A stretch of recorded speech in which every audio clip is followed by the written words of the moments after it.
answer me? Doesn't anyone know how to meow? I could have a bark. What about a bark? Can I get any barks out there? Oh, that's a good bark. I'm going to run away because I'm kind of scared of dogs, you know. Well, today we have a puppet show for you. But before we do the puppet show, I'm going to tell you a folk tale that's also a scary story about the King of the Cats. Do you know the story? I read it before. Oh, good. Well, now you're going to see me read it, okay? And then after that, we're going to have our Puss in Boots puppet show. And then for our craft, you're going to be making Clyde the cat puppets from paper bag cat puppets. Okay? Well, does anybody know what a folk tale is? Do you know what a folk tale is? Anybody? What do you think it is?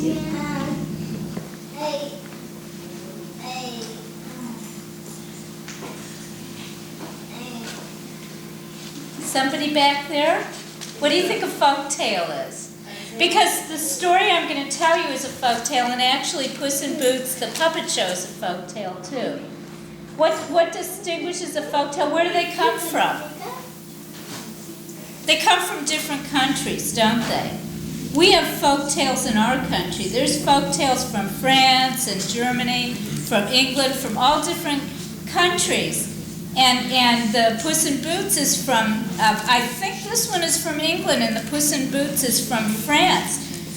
So the most important thing about a folk tale is the reason why it's a folk tale is because before they were ever written down, before there were ever books, people told them, and then they changed. So you can see a lot of different versions of folk tales like Henny Penny or Chicken Little. You'll find a lot of different stories. You know, sometimes the librarian will read you something like the Henny Penny story, and it'll be different than the one you heard before. That's because every time you tell it, it changes a little bit. So you might have heard this one, and it might have been different than what you heard. But this one's called King of the Cats. One October evening, the grave digger's wife was sitting by the fireside with her big old black cat, Old Tom, and they were waiting for the grave digger to come home. Does anybody know what a grave digger is? Does anybody know what a grave is? What is a grave? It's something that you put somebody in whenever they're dead and you bury them. Exactly. When people die, we dig a hole, we put them in the grave. And when we put them in the grave, what do we call the box that we put them in? Does anybody know? A casket, and then there's another word too. Do you know the other word? A coffin is the same as a casket.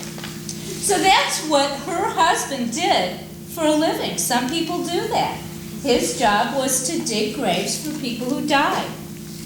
And they waited and they waited and they waited for the grave digger to come home. But still, he did not come. Then at last he came rushing in, and as he came in, he called, "Who's Tom Tildrum?" Wow, he said it in such a wild way that both his wife and the cat stared at him in absolute fright. "Why, whatever is the matter?" said his wife. "And why do you want to know who Tom Tildrum is?" "Oh, I've had such an adventure," said the grave digger. "I was digging away at old Mr. Fordyce's grave when I suppose I must have dropped off to sleep. And I only woke up when I heard a cat's meow." And what did old Tom say in answer? "Meow." Yes, just like that," said the grave digger. "So I looked over the edge of the grave, and what do you think I saw?" "Well, now how can I tell?" said the wife. "Why, I saw 9 black cats, just like our friend Tom here. All of them had white spots on their chests, and what do you think they were carrying? What were they carrying? They were carrying a little coffin covered with a velvet pall. That's a cover. And on the pall was a small, do you know what a coronet is? It's another word for a crown. And on top of there they carried a small coronet of gold. And at every third step, they all cried out together. What do you think? Meow. And what did old Tom say again? Meow. Yes, yes, just like that, said the gravedigger. And as they came nearer and nearer to me, I could see them more distinctly because their eyes were shining with this strange sort of green light. And the biggest cat of all was walking out in front, and he looked for all the world just like, and then suddenly the gravedigger stopped talking. Whoa, look at Tom. Look at our Tom. Look at how he's looking at me now, the gravedigger said. You'd think he knew every single thing I was saying. Oh, said his wife, go on, never mind, old Tom. I want to know what happened.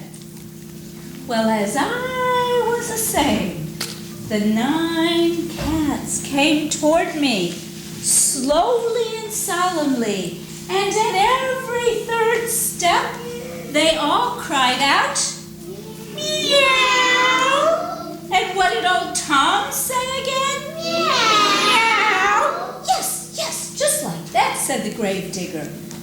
The cats came on and on and on until they stood just opposite me, just opposite Mr. Fordyce's grave, right where I was, and they all stood and they looked straight at me. And I did feel queer, that I did, the way they were looking at me. But look at old Tom, said the gravedigger. He's looking at me just like they did. Oh, go on, said his wife. Never mind, old Tom. I want to find out what happened. Oh, where was I now, said the gravedigger. Oh, yes. There they all stood still looking at me when the one that was not carrying the coffin, the one who was out in front, came forward. And he stared straight at me, and he said to me, yes, I tell you, he said to me in his squeaky little voice, tell Tom Tildrum that Tim Toldrum's dead. And that's why I asked you if you knew who Tom Tildrum was, for how can I tell Tom Tildrum that Tim Toldrum's dead if I don't even know who Tom Tildrum is to begin with? Look at old Tom! Look at old Tom! Screamed the gravedigger's wife. And well he might look, for Tom was swelling and Tom was staring, and at last Tom shrieked out, what? Old Tim dead? Then I, Tom Tildrum, am now king of the cats. And with that, old Tom rushed up the chimney and was never seen again. Okay, and now we're going to put some music on for Puss in Boots, and you'll hear another folk tale about cats. It's just not fair. Now, don't get me wrong. I loved my father very much. He was a very good man. So good, in fact, that when he died, he left my oldest brother the mill. Now, my brother can make a fine living from that mill. And to my middle brother, he left a donkey. My brother can go places and see the world on that donkey. And so, you may be asking yourselves, what did my father leave me? He left me one dumb cat. If I was smart, I'd roast you for supper and make a muff out of your scruffy coat. My good master, allow me to introduce myself. My name is Puss. He talks. The cat talks. I'm certain I would be quite tough to eat. Besides, as you said, my fur is a mess right now, and it would make a rotten muff. You are talking. A talking cat. How did you do that? Oh, sire, I assure you I am no ordinary cat. In fact, if you'll trust me, I will make you rich and famous. Trust you? Trust you? How am I supposed to trust a cat, even if you can talk? Just leave me here to do my work, and I will make you a very happy man. You're asking me to trust my future to a cat? Do you have any choice? Well, since you put it that way, I suppose I trust you. Then leave me now and prepare yourself for riches beyond your wildest dreams. I don't believe it. I'm trusting my future to a talking cat. Now, to begin my work, let's see. A clever cat had come up with a clever plan. He would begin with, aha! Of course, he would begin with a rabbit. Here, rabbit. Come, rabbit. Here, bunny, bunny, bunny. Ugh. Rabbits aren't as easy to fool as they used to be. I suppose I'll have to set a trap. Now, I just have to wait. Aha! What a finder. Fine enough for a king.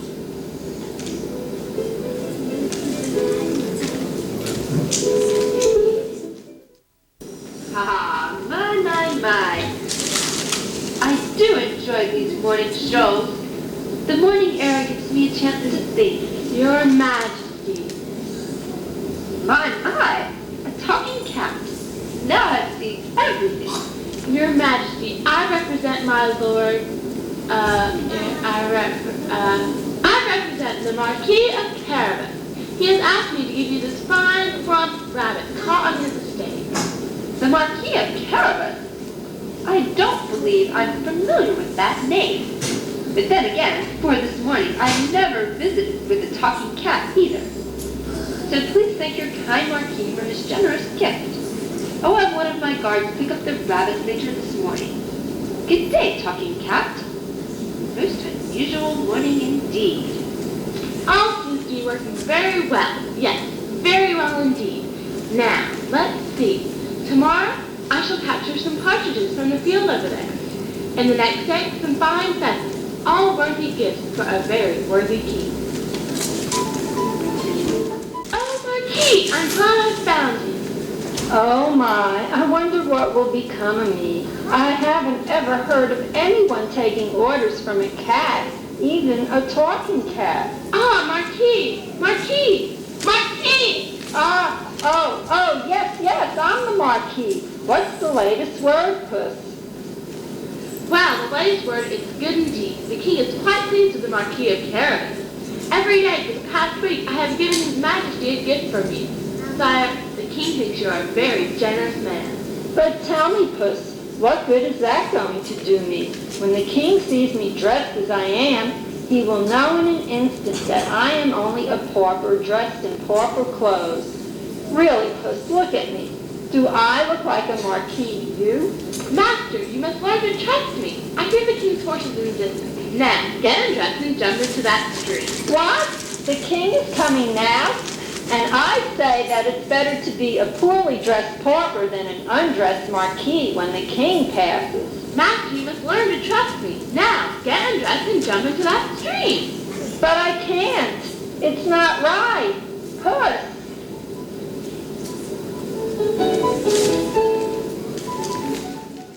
Ah, Puss, how are you today? Your Majesty, help me! Robbers, thieves have been here! Oh, Your Highness, it's too terrible for words. Now, little Puss, calm down. What's happened? They have stolen my master's coat and his jewels, and sire, I'm so upset. They have even stolen his clothes. He was bathing in the stream over yonder. Guards, chase those thieves. Catch them at once. Don't worry, Puss, I have the finest guards in the